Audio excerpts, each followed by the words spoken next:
it's not an either or, which I feel like I was being a little bit mischaracterized in that I was saying that manual testing replaces automated testing. More my point was, even with automated testing, I would feel like I had to also do the manual testing because I'd have to assume that the tests are not 100% accurate. Or just because there's a test suite, I don't know if people are maintaining it, especially if it's an area of the code that doesn't get touched a lot.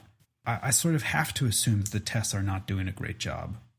Yeah, I think I followed up to that and was like, I do that. I write the test and I still manually test because I don't trust that the test caught everything that I'm thinking of. I think so. Tim, you had said, like, where does it end? And I think that the textbook reply to that is when there's a bug that slips through, the testing cracks, you write the test to prevent that bug happening again, that you would catch it next time.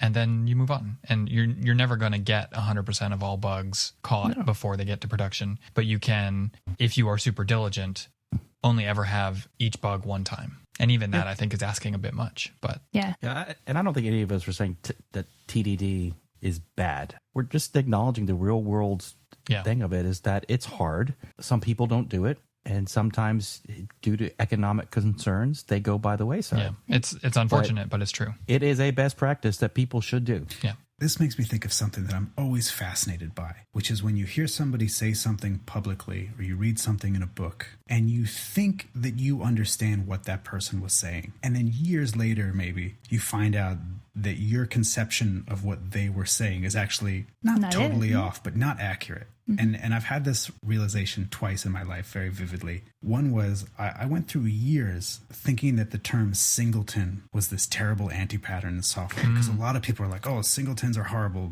And I was watching a presentation given by Corey Haynes, who's big in the Ruby world. And he was on stage.